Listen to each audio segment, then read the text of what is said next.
Hello, I'm Czardus, and today I'm going to bring you 5 super simple interchanges that you can build, so stick around for that. But before we get into that, I want to talk about a few helpful mods that are really going to make it easier for you to do this. First of all, there is Move It. Move It allows you to move things, obviously, and it allows you to really tweak the heights of things and the curves and stuff like that. Then there is Fine Road Tools and Fine Road Anarchy. These two mods work in conjunction to allow you to do extra things with roads that you can't do in the base game.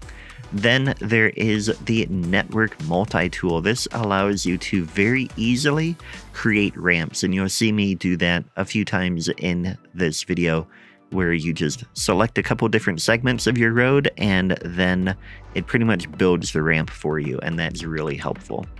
Then there is Node Controller, which helps you get a little bit more detail or a little more control over your intersections and where your roads come together. And finally, there is the Intersection Marking Tool, which is just a really useful tool for marking your things to make them a bit more detailed and adding a lot to your interchanges of realism. All right, so first up is the Diamond Interchange. This is the most basic interchange you can do.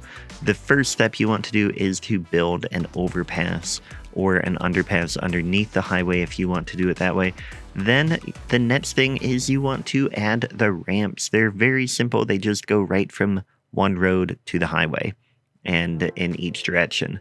Then you want to smooth everything out and smooth out the terrain. It helps if you've used Fine Road Anarchy to get that your ramps to be ground level, because then it gets a little bit more of a realistic hill looking type of thing.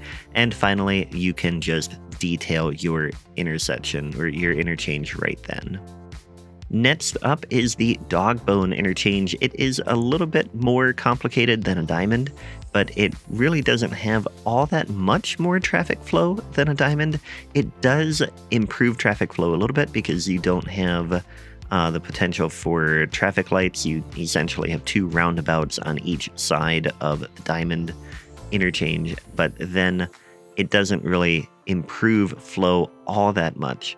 But so to do that, you first want to build an overpass, just like you did with the diamond. Then you want to add the 2 roundabouts on each side. Then you want to go in and build your ramps connecting to those roundabouts. Then smooth out the terrain and the ramps themselves.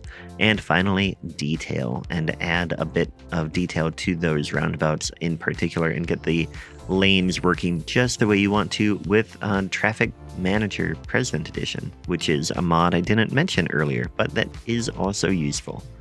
Then we have the Roundabout Interchange. This one is fun. It's pretty much just one giant roundabout above or below your highway. And what you do is you build the roundabout first, then you connect with the ramps, and then you smooth slopes and the terrain, and then you detail that roundabout to get it to be exactly the way you want it. This is where Node Controller and Intersection Marking Tool really come in handy to get some nice curves in there, lines giving your traffic their direction of where they want to go. Make sure you use Traffic Manager to get the lanes going exactly where you want. Then we have the Partial Cloverleaf, shortened to Partial Clover, or shortened even further to the Parclo. This one is a really fun one. It really just tapes off some of the sides of the cloverleaf and it just adds a regular ramp to it. And what I like to do is I build the overpass, then I use the asymmetric road, which you either need road from the Steam Workshop or you need to have mass transit for the mass transit version of the asymmetric road. But that gives you another turn lane for the traffic coming off the highway. So I like to build that asymmetric road, and then we add the ramps, we smooth slopes and terrain, and then we detail. And that's how you get that one. By the way, if you are finding this video useful, then maybe hit that subscribe button and check out more content on my channel. I like to do videos like this. I like to give you tips. I like to do a lot of fun things in Cities Skylines, and I hope you'll check it out. And finally, we have the trumpet interchange. This one can be done either with two intersecting highways, or if you want to do it as a service interchange with one road coming to a highway, you can do that as well.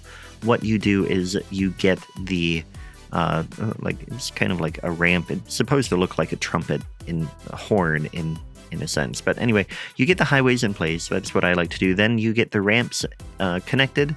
Then, of course, you smooth the slopes and the terrain, and then you detail. So there's kind of a typical path to how we do all of our interchanges, where we do the two different roads, then you do your ramps, then you do your smoothing, and then you do your details. Those are pretty much the 4 steps for getting any interchange built, and I encourage you to follow those. So there we have our 5 super simple interchanges that you can build. I hope you found this video useful. If you have, you may want to check out the video that is on the screen now as well, that you will also find super useful. So take a look at that. Thanks for watching, and I'll catch you next time. Take care.